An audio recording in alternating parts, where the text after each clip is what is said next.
Welcome to Conversations Live. For more than a decade, we've brought you the best in books, entertainment, and current events. When the movers and shakers of the world have something to say to you, they say it to us first. And now, celebrating 15 years of broadcasting, here's your host, Cyrus Webb.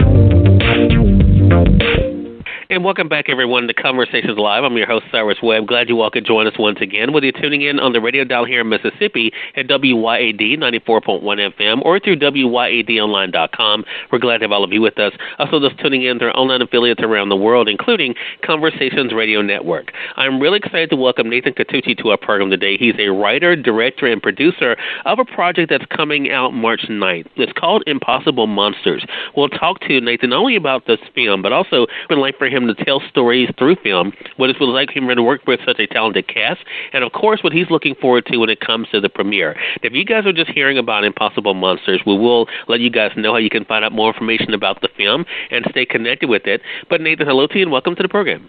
Thanks for having me.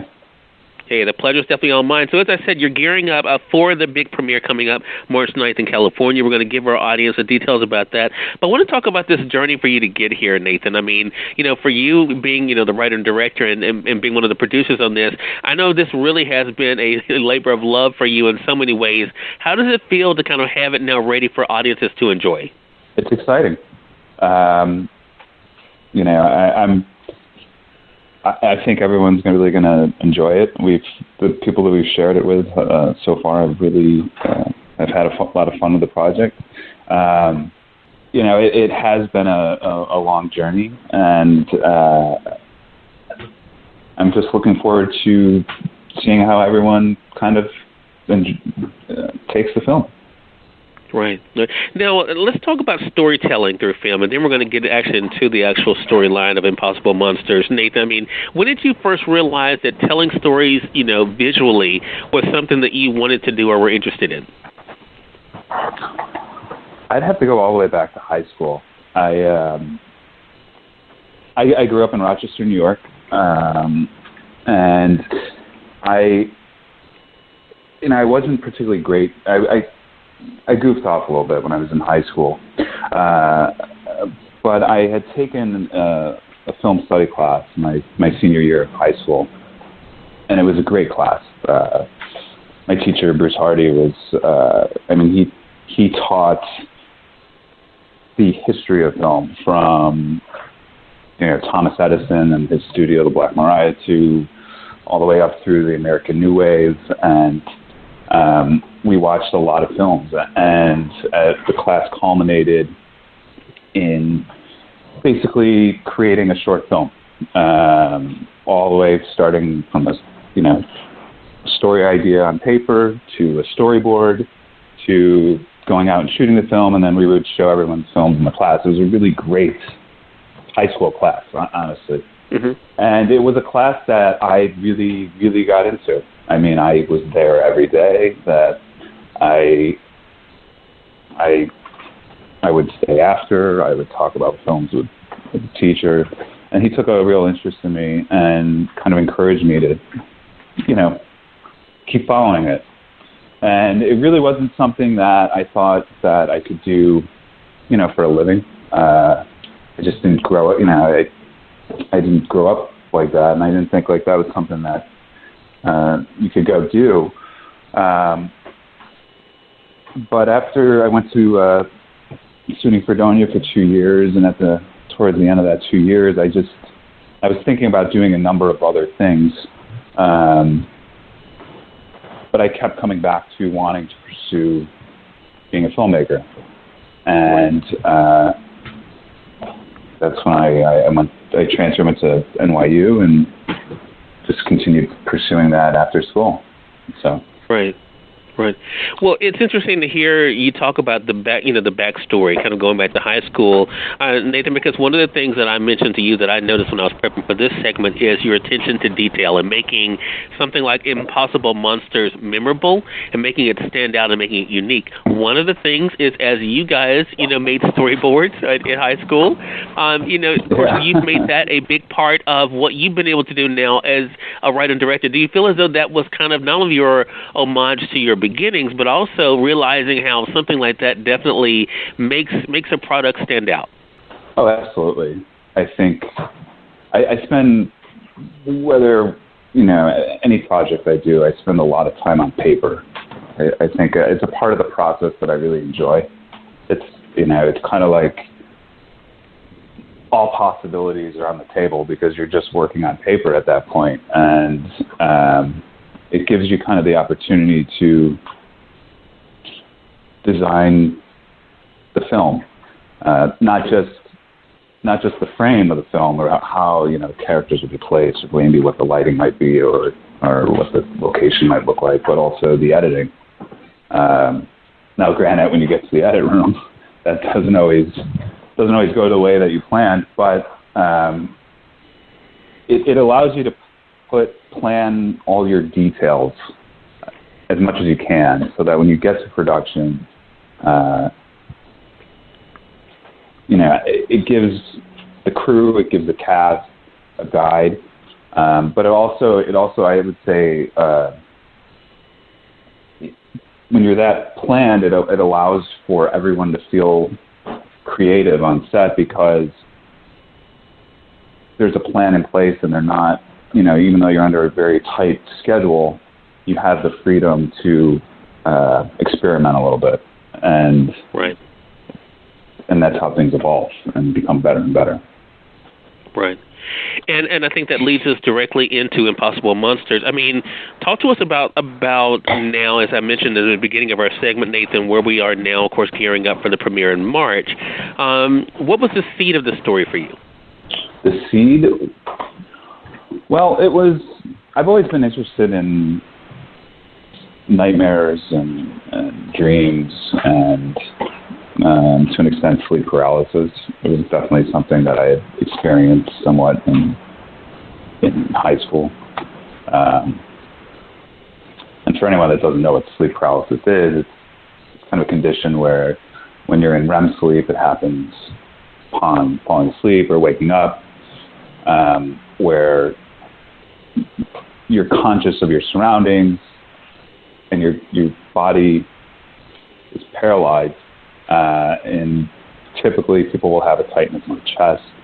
They'll feel that there's presence in the room. There may be a visual hallucination. It's quite terrifying because you're essentially like kind of trapped between that dream and real world.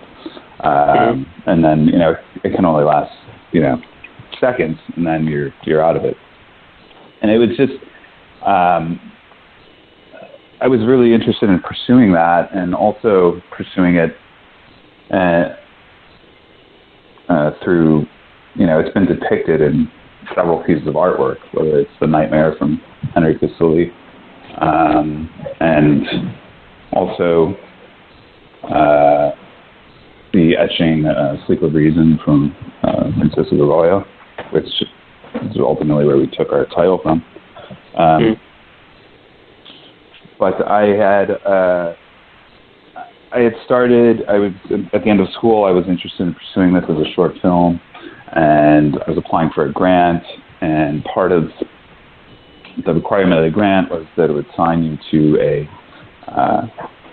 scientific advisor, and I was assigned to an advisor in the psychology and neuroscience departments at NYU, and I created this short story based on a professor that is doing a sleep study with an artist about dreams and nightmares and sleep paralysis.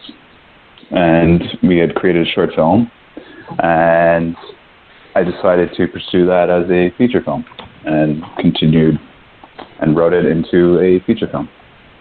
Right. And the rest, as they say, is history. I want to say for those who are just tuning in, either on the radio side or online, you're listening to Conversations Live. We're excited to welcome writer, director, and producer Nathan Catucci to our program today. We're talking with him not only about his journey as a storyteller through film, but also about his newest project that is getting ready for its premiere in March, called Impossible Monsters. Now, one of the other great things about this is not only the work that you were able to do, but also the cast you were able to work with to help bring the story to life. Nathan, what was that like for you to see, not only, of course, individuals come together and rally around this project, but also, of course, see them kind of bring this story to life? It was incredible. I as a first-time writer-director of feature, it was I had a terrific cast, and who were also just incredibly generous, and also brought a lot of ideas to the process. Santino Fontana, who plays Rich, the professor in our film, was just brought so much depth to the character and brought it to life. And it was just a really good, it was a good process. Yeah. And I think that is a cool thing. And I think, this story, again, is something that is different. When I first heard about it, Nathan, that's one of the things that caught my attention. I mean, is that kind of what you're looking for, to kind of being able to see that continued response? As you said, the early response has definitely been great for you. But as people prepare for the premiere in March, is that also what you're hoping they're able to take away? Not only, of course, the storyline, but also the lives of these characters? Absolutely. And I think also there's a lot of, because the film is dealing with dreams and reality, there's a lot of moments throughout the film where you're left kind of questioning, is this character's world that's being portrayed, is it actually the actual world in which they live, or is it part of a dream in which they live? And it's part of the fun of the film. And it's been interesting to hear people's feedback, because sometimes, you'll have several people may walk away with different ideas of what the film means to them, what it's about, and what the characters mean to them. And it's been really interesting to hear that. And so I'm really excited to have it premiere on March 9th in San Jose at CineQuest, and to a large audience, and who have not seen the film, and really see what the different reactions to the story, to the characters, to the ending, what their different reactions are. And I think, for yourself, as the person that kind of, is telling the story, Nathan, it has to also be an interesting, journey for you as a creative, because I thought about this segment in two respects. One, of course, as moviegoers who love being able to see great products, right? But also as other individuals like yourself who may have had an idea and, been able to labor with it, and then have individuals work with them to bring it to life. I know you've been hearing from other either aspiring filmmakers, or writers as to the process. What has it been like for you to be an example, Nathan, as to what is possible when it comes to your gift and then with your talents? I would say just keep working on it. I know that's kind of somewhat general, but I think, I know for me, I would try to find any little thing that I could accomplish to move the project along. And I found that the sum of all those little things added up, and that ultimately was what gave us the ability to go create the project. And it took a while, but it was you start with a script, and then I did any little thing that we could make the project real. For example, when we had the script and we were fundraising, I did a table read with actors at the Pace Gallery in New York, and I didn't just do a table read, but we had this frame by frame storyboard, and I also had a live score from our film's composer. And the idea was, to make the project as real as possible, not just for our audience, but also for myself, and could feel that, from there I was able to continue just doing any little thing that we could to move along, whether it was getting locations, whether it was getting our casting director involved, continuing to work on the script. It was just any little thing. It's almost, it's a big mountain to climb all at once, but you just do it in steps, and it may take a little while, but I do think you can get to the top and get it made. There you go. And you're hearing it from someone who definitely knows firsthand. Again, everyone, Nathan Catucci has been our guest. Great conversation with you, Nathan. We've been talking with him not only about his journey as a filmmaker, but also, of course, about the upcoming world premiere of Impossible Monsters, coming, again, as we mentioned, on March 9th. That's going to be at Cinequest Film Festival in San Jose, California. So make sure you guys make plans to attend that. And, Nathan, how can our audience stay connected and find out more information about what's happening with Impossible Monsters?